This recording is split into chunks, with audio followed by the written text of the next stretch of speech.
And welcome to Beazley Lanes at downtown Dartmouth. I'm Bruce Stephen. My co-host is Alan Peters, and this is the number 7 Mixed Team Championship. Well, Al, Jack James once again hunting alligators down south in the Florida Everglades. So nice to have you back with us again. Thanks, Bruce. 1 week ago, we had a great match as Ocean Contractors nipped the Pin Busters just by a handful of pins. That one going right down to the wire. Great finish by the anchor bowler, Bob Jodry, for the Pin Busters. It made it real close. He set a record of sorts for this competition with a 141 men's high single. Great match. But this week we've got a good one also as St. Jerome Barbecue goes against Bob's Taxi. Why don't you tell us a bit about it? Okay, Bruce, as you say, this should be a real good match. We've got very seasoned bowlers here tonight. They're all good bowlers, experienced at bowling on television, so we should see a good match. St. Jerome, their leadoff bowler is going to be Terry Brown. Terry's coming into this match with a 101 average. The last time he bowled on television, he had a 104, so he seems to be able to bowl pretty well under pressure. Their second bowler for St. Jerome is Trudy Atwell. Trudy is coming in with a 100 average bowler. The last time she bowled on TV, she had a 124. And Trudy, Bruce, she is right now the leader of the high single for the women in this competition. I believe it's a 124? 124 is the ladies' high single, and that's worth $50 if it stands up for Trudy. Maybe she'll better that tonight, I don't know. She may, and just on last week's show, we saw the high single for the men, which was at 138, held by Everett Hopkins. We saw that go to Bob Jodry, who bowled 141. So we'll watch Trudy Atwell score tonight to see if she still retains her top single for this competition. The third bowler for St. Jerome is Charlotte Farrell. Charlotte's coming in with a 96 average, and the last time on TV she bowled a 103. So the camera lights don't bother her any. Not a bit. No. We have a new bowler tonight, Sheldon Buffett. Not new to TV bowling, but new to this team. He's filling in for Paul Judge, I believe. Yeah. And Sheldon is coming into this with a 116 average bowler. Their anchor bowler is Doug Blackler, coming in with a 121 average. And Doug, the last time he bowled on TV, bowled a 127. So that's the lineup for Chateau St. Jerome. Bob's Taxi, their leadoff bowler, is going to be Ducky Vincent. Very seasoned bowler. He's coming in with a 108 average. The last time on television, Ducky only bowled a 90, but I don't think we'll see that tonight. No, I guarantee it. Yeah. Maybe an 89, but not a 90. Second bowler for Bob's Taxi is going to be Valerie Cross. Valerie's coming in with a 100 average. Last time on TV, Valerie bowled a 105. Their third bowler will be Sharon Bell. Sharon is coming in with a 90 average, and the last time on TV, she bowled a 104. Their fourth bowler is Graham Lassen, a very seasoned bowler, 121 average. Graham's coming into this with, and last time on television, Graham bowled a 109 only, but I would predict that he'll bowl a lot higher than that this evening. And the anchor bowler is Ian Niven. Ian's coming in with a 115 average. Last time on television, Ian bowled 129. So tonight, Bruce, I will predict we're going to have great big scores, and I'm not going to predict a winner. There will be a winner, though. Okay, I think it's your turn to predict the winner. Well, I predict there will be a winner. Okay. We should also tell you, too, to keep an eye on the strikes, the spares, and the tens in this competition, because they all count for that Forbes Top Bowler Award. We've got a great competition going. After the first round, in other words, after all the bowlers have had a chance to bowl at least one string, we've got a tie for first place in the men's division with Ian Niven, who we'll see tonight, and also David McDonald, who we'll see in a week or two. They're on top with 14 points each. Now, you get 3 points for a strike, 2 points for a spare, and a single point for a 10, so those 10 spares and strikes are important. Tied for second, Doug Blackler and Jerry Harrod both have 12 points apiece. In the female or ladies category, on top with a total of 12 points is Trudy Atwell, who will also watch tonight. And in second place with 10 points at Carolyn Slonwhite. Keep that one in mind. It's the Forbes Top Bowler Award. And once again, we salute the good folks over at Forbes Chevols for sponsoring this competition and being a part of this sport of bowling. Right now, let's get to the action. So we're going to take a look at our first two bowlers, and Terry Brown and Ducky Vincent, as they prepare to start things off. And this is the first frame in what should be a very, very interesting match. Okay, Bruce. As you say, let's get to the bowlers. This is the number 7 mixed championship. It's week number 10. But more importantly, it's the second week of the quarterfinals of the number 7 mixed championship. Well, every team we watch from here on in will be teams who have already won at least one match.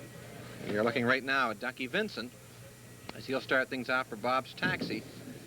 You said the opening, Bruce. Ducky is coming in with a 108 average.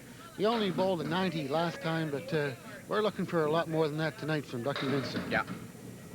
Right now he's got the 4 horsemen on the left-hand side, plus the 9-pin in behind, a piece of wood.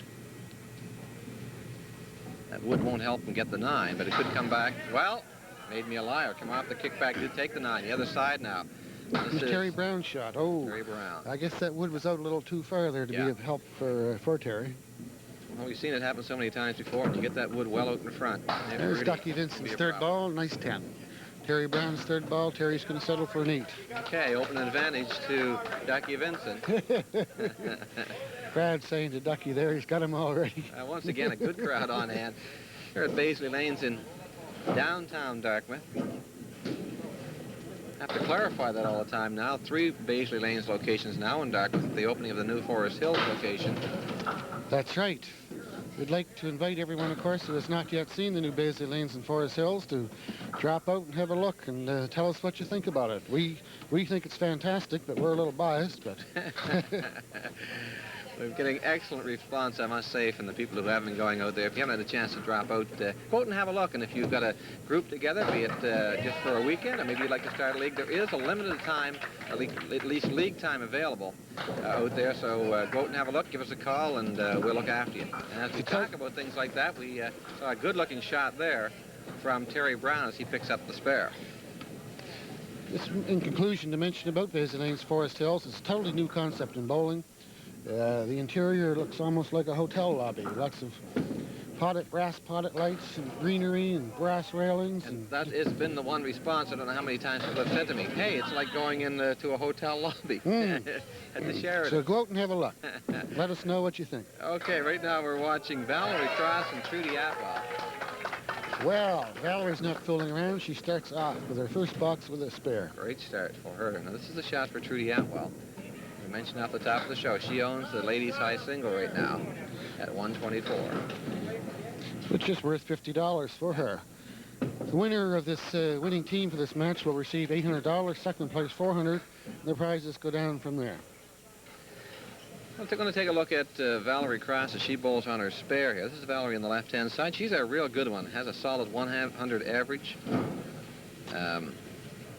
Bowled at 105 in the first round of this competition. On the mark here. Good ball. She took her time and lined that shot up very well. Here's Trudy's shot. Oh, that's a good ball. I'll tell you something. Trudy Atwell has turned a lot of heads in the recent, I'd say in the last year. Not because she's a stunning, attractive young lady. Really? But, I mean, maybe that too. A late pinfall there for Valerie Cross. Boy, I tell you, we saw something like that last week. Good ball there by Trudy Atwell. What we want to say about Trudy, she really has caught a lot of attention, in particular in the local area, but really around the Maritimes. She performed on the Maritime Bowling Show and did very, very well. But she has just really sort of come into her own in the last year. Is bowling very, very well.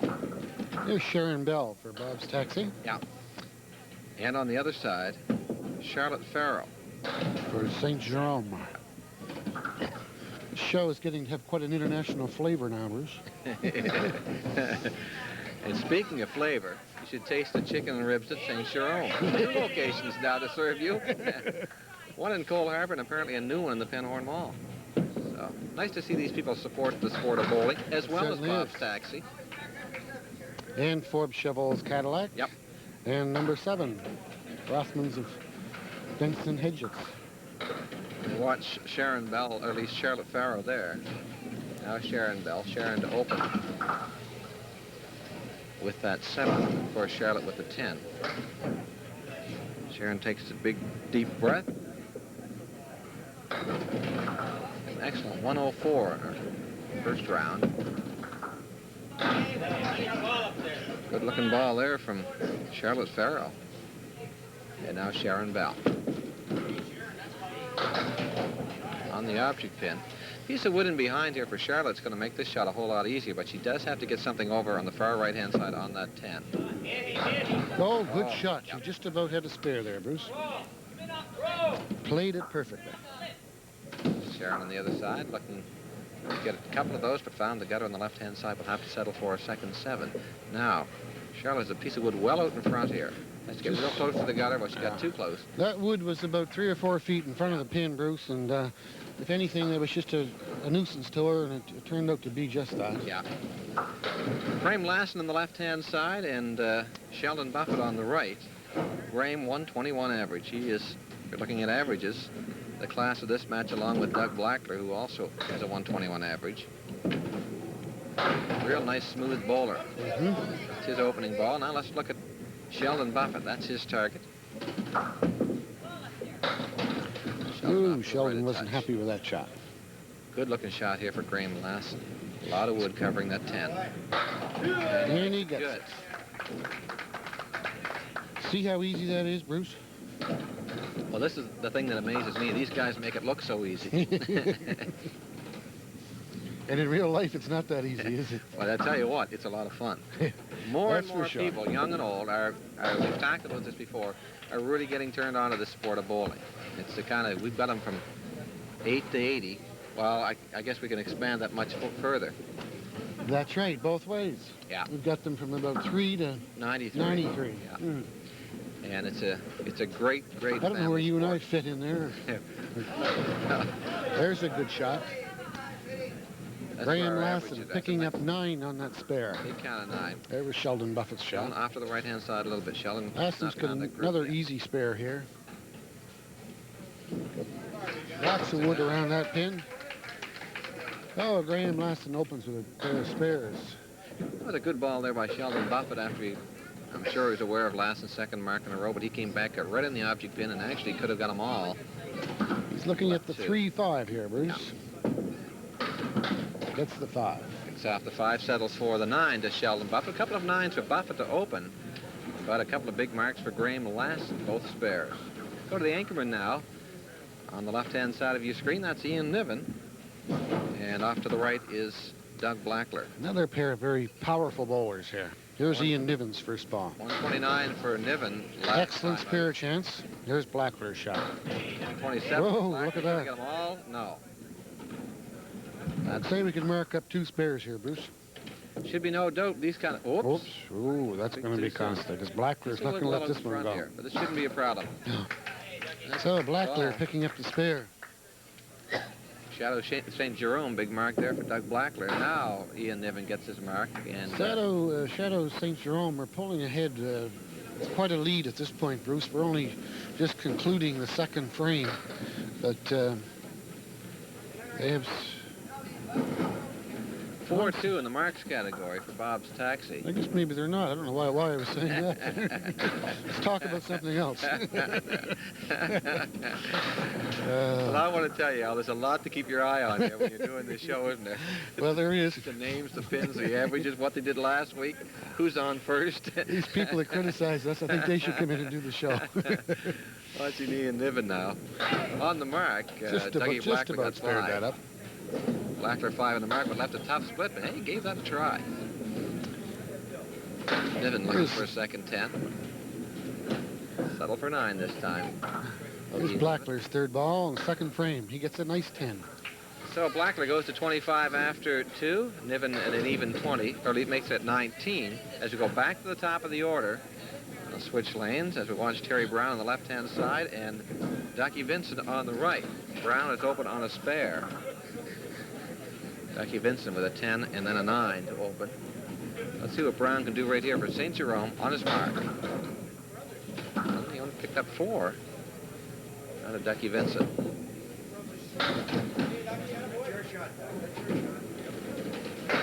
I'll tell you. Talk about good guys around the sport of bowling, and they're all great, but this guy right here, Ducky Vincent, he's a lot of fun to be around the lanes. Always has a comment to make. I wonder what his real name is, Bruce. I'm sure it isn't Duck. That's how he was baptized, eh? Duck Vincent. It doesn't seem to fit. Off the wood on the pin, Ducky makes it good. They spelled Ducky, D-U-C-K-I-E, or with a Y? How do you... yeah, I guess he hangs out at Sullivan's Pond a lot, eh? Okay, here's Terry Brown. Terry Brown here in the fourth. On the 4th frame. Yeah. Off to the right just a little bit. So here's Ducky Vincent's shot. Ducky taking his time. There's one should. But He's punched out. Yeah. He's lucky to come out of this with a 10. Terry Brown, he's looking at a mess. This is what he's looking at. And here's Ducky. He'll probably play the pins in the right. Name of the game here is to pin. He's got some coverage with a piece of wood a bit in behind. Now I'll go and try the left-hand side. I think the wood's too far back, Bruce. Yeah, I think you might be right. That's a 7 for Terry Brown. He goes to 37, 3 under. Ducky Vincent gets a 9, picking up the 2 pins on the left-hand side. It's not a bad 9 to go to the ladies now. And Trudy Atwell. Trudy will be on the left-hand side of your screen. Trudy had an opening 9 and then a 10. He's bowling against Valerie Cross, who opened with a spare, had 6 on it, and then spared again in the second frame. So she's got a real good one going. It's only early in the match, but with Valerie's 2 spares to open, well, let's see what she gets here. Oh, and punch through. That is really tough.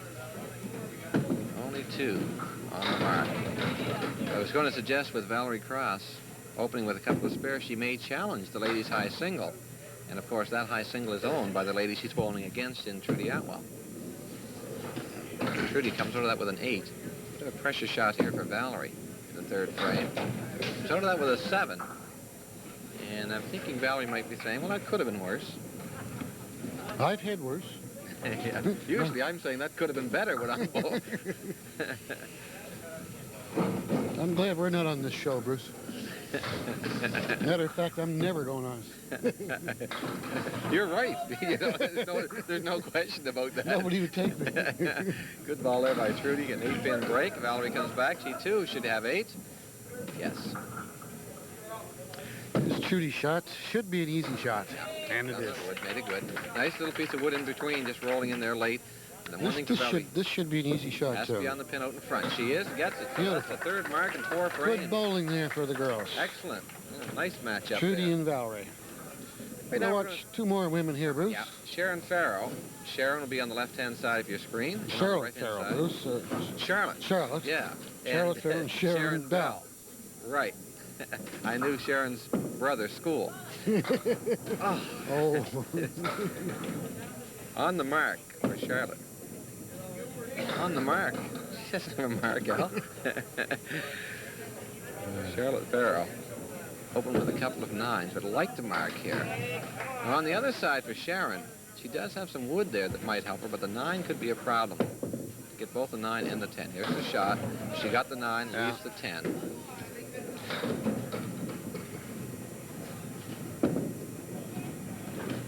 Be a 9. Once again for Charlotte Farrow. So she goes 10, 9, 9. And on the other side, that's a 10 for Sharon Bell. Nice 10 for Sharon. We talked about it last week. We remind you once again, I don't know if there's that many places left in this competition, but there is a Scotch Doubles coming up here at Pine Street. Mark it down, the 7th of November. That's a Saturday, 9 a.m. Only $95 to put your team in. 6 members to a team, of course, mixed competition, and a lot of fun. So it's a Scotch doubles. 6 to a team. Beazley Lanes on Pine Street, Saturday, November 7th. Only taking 10 teams. To be quite frank, I'm not sure how many teams are in. Now, that does tend to fill up quite quickly, Bruce. Good ball there by Sharon There's a Farrow, good shot. and she gets her spare. This is not all that bad either for Sharon Bell. She's got a good piece of wood. The 5-10 She here. got right in between. Difficult shot. Yeah, right by the 5, she has an angled piece of wood. If she got over on the other dead wood, it could drop. If Jack were here, Jack would have said that was makeable. No question. Here, let's see what happens. There it is. Oh. Little weak. Not necessarily the shot by Sharon, but the wood moving over. So maybe it wasn't all that great. Now we'll watch Sheldon Buffett on the left for Chateau St. Jerome. And he's bowling against Graham Lassen, who is open with a couple of spares. Lassen is open very explosively. Yeah. He's 29 and open after 2. But we'll watch Sheldon first. Here's Sheldon's shot.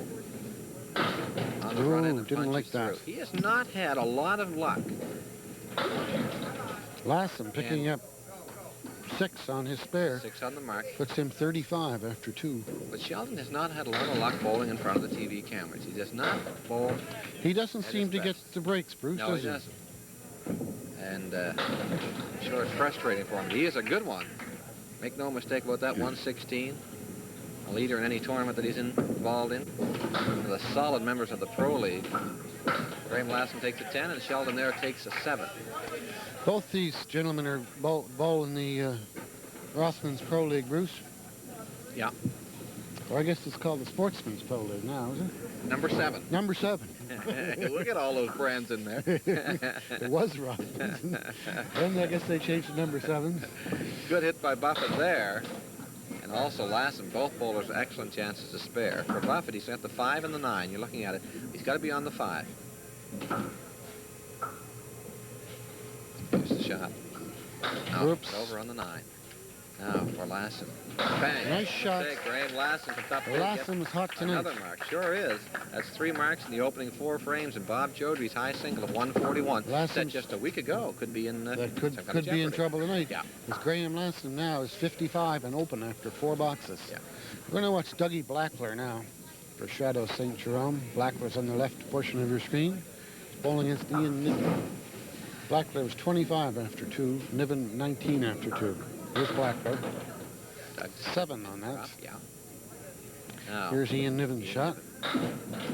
He also gets a 7. Yeah. A little bit of a tough shot here for Doug Blackler. He's got to get something over, of course, on the 7. That's the tough part, and, well... Ian Niven's got a pretty good shot here, Bruce. He's got a good one, yeah. 3, 6, and 5. Everything but the 6. Doug here wants to make sure. 2, and now he gets a 7. Nice-looking 10. For Doug Black, he kind of looks away saying, why didn't I do that the last time? There. We talked about the ladies' high single, the men's high single, and so on. There is also a cash prize of $100 for the team high single. And right now, that's owned by Farrell Hall with a 575. Great-looking high single. Well, they're probably pretty safe with that one, Bruce. Considering that the teams that enter this competition are only allowed to have a total average of 535. Yep. They're 40 pins over the 535 after 575. Look at every bowler's got to bowl 8 pins over their average. That's right. It's amazing how I just spin that right out of the top of my mathematical wizard. There's no doubt about that. Oh, good-looking shot there by Dougie Blackler. Real I never knew you knew how to add like that. You add it and divide it all at once. 5 8s are 40, aren't they? Okay, Blackler will sit down along with Niven. We'll go back to the top of the order once again. After the first 4 frames in this competition, we've got Bob's Taxi up by 18 pins. That's what I tried to say earlier, Bruce. But Chateau St. Jerome are open on 2 marks, and Bob's Taxi are only open on 1. If you give him 8 pins on one of those marks, we've got a 10-pin differential. Pretty tight match. Ducky Vincent, opening ball now. Terry Brown punches through. Interesting shot over here in lane number 10, right here. Ducky Vincent, he gets off the end of the wood, gets the ball over on the other piece of wood on the left-hand side. This could go. Not an easy shot, though. Tries it. No, the ball wouldn't come over. Brown with the tough split here. After punching through, he's got to try the left-hand side. Tough split getting tougher. I remember one time, Al, you punched out like that, and I saw you make that shot with a push broom. You're funny, Bruce. Okay, Ducky Vincent. Comes out of that with an 8. And Terry Brown. Very quiet match this evening, Bruce. You know, it is. A week ago, the place was rocking. And the same people were here then? Well, we've got a good crowd here, but everyone's kind of sitting on their hands. Good ball there by Terry Brown as he leaves the 5. Vincent over in lane number 9. We've got one of those situations where there's a piece of wood. At our angle, it looked like it might be blocking the 5, but I just got to believe from Terry's angle it's not. We're looking at the opposite angle that this camera angle is at. We're on the other side. He caught the wood and drove it back through, so perhaps the wood did interfere with that shot. A little hard to say from our angle. Ducky Vincent will take a 9. So he goes to 55, 5 under after 6. And Terry Brown comes up with a 10. Let's go to the ladies once again. Trudy Atwell and Valerie Cross. Valerie on the left-hand side, Trudy on the right. Both ladies here are open on spares. Valerie Cross at 45 after 5 and open. Good hit, tough split. Trudy Atwell. Both Boy, Trudy's going to get 7, now 8. she's got that ball working, Bruce. Valerie here with a piece of wood, trying to get down real low. She's got the 5, 7, 10. Interesting shot here. 9 could be a problem, but I don't think, well, maybe it is. Trudy Atwell. Missed the spare, leaves the 9. Valerie on the other side, makes sure a 1. Comes out of that with a 9. There should be no problem for Trudy. She gets her 10. This Trudy Atwell, Bruce, is a very good bowler. Yeah. She is, as I said earlier, really impressed a lot of people in the last 10 to 12 months. Not only in I the noticed metro she's area, impressed you. yeah, she has.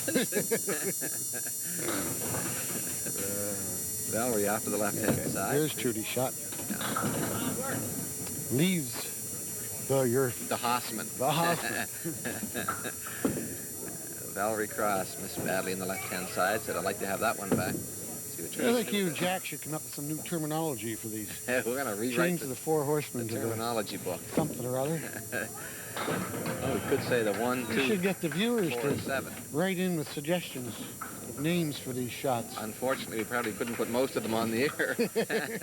But yeah, sure, we welcome all correspondence. Right now, we're going to take a look at Sharon Bell. That's Sharon on the left-hand side, and Charlotte Farrow on the right.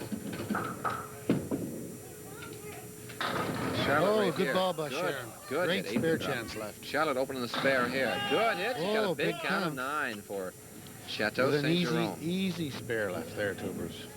Let's see if it- Yeah. Here's Sharon. Oops. Missed. Okay. Well, what Charlotte has is simply a single pin. She'll ignore the wood. Although if it was me, I think I'd play it.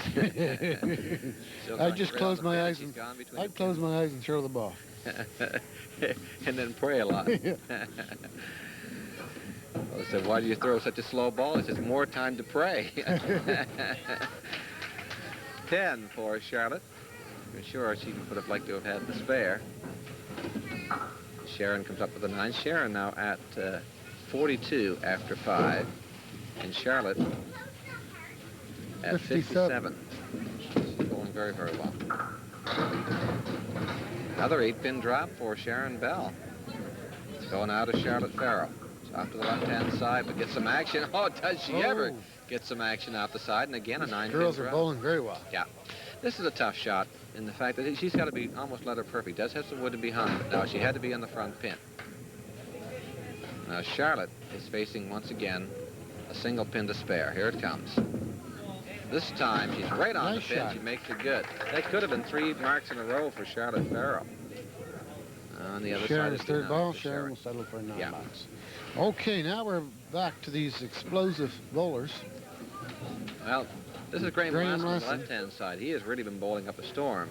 Sheldon Buffett on the right. Sheldon at 34 after 4. But on the other side, Graham Lassen. He's 55, Bruce, after 4, and he's on a spare. Yeah, 55. Picks up 8 on 8 that more spare. there. Good ball by He's 23 Sheldon pins over par right now, after 4 boxes. Bob Jody's 141, the high single. Could be in jeopardy. I was in jeopardy once. Good shot by Graham Lassen. He marked again. That was a difficult spare. Yeah, it sure was, and he made it good. He is really on his game tonight. You've been to jeopardy.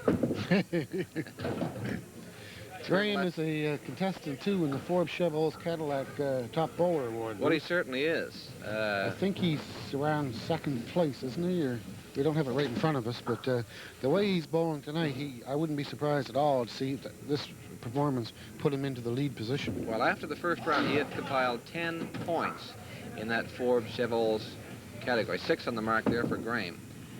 And, well, let's just do a little figuring here if we can take a peek at the scoreboard. He's picked up 9. Now another mark. I can't believe this guy. He is bowling up a storm. He's got 2, 4, 6, 8, 10, 11 points already in this competition. He's got tonight. 5 spares after 6 boxes. Graham Lassen. They're good for 2 points apiece, plus a 10. After 6 boxes, he's 89 and open. And you've got to feel a little sorry for Sheldon Buffett, who's bowling against Graham Lassen. Sheldon, it's been all 9s except 1 7. Sheldon's not having a good game. No. He's 52 after 6, and he hasn't had a mark yet. Anyway, here's Ian Niven for Bob's Taxi. He's at 38, still looking the mark, pinning fairly well, just 2.